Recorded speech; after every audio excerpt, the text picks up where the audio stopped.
Паводле дадзеных за 2021 год у Беларусі на даследаванне распрацоўкі трацілася ўсяго 0,46% ад валавога ўнутранага прадукту.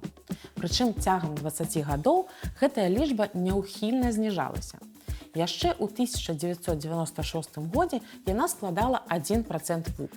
Говорят, что, мол, надо науке давать больше денег. Я сказал бы так, будет результат, бесплатно никто работать не будет, в долгу не останемся. По данным Белстата, расходы на науку в Беларуси составляют чуть более 0,5% от ВВП и осуществляются по остаточному принципу. То есть это скорее аномалия не только для европейских стран, но и для многих стран бывшего социалистического лагеря. Только в Беларуси, я не знаю, целенаправленно это делается, или по скудоумию, но никто не может понять, что наука – это не цех.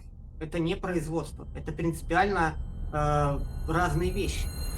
Для параўнання, у Літве на навуку выдаткоўваецца 1,11% ВУП, у Польшы 1,44%, у Эстонії 1,75%.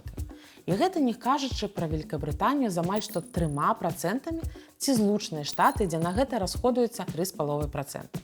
Выходзіць, паводле логікі беларускіх уладаў, навукоўцы – самае слабае звено. І фінансаваць іх можна ў апошнюю чаргу. Академия наук ваша.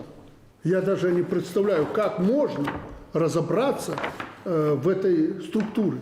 Тут же 1000 человек. Кому платить? Кому мы деньги платим?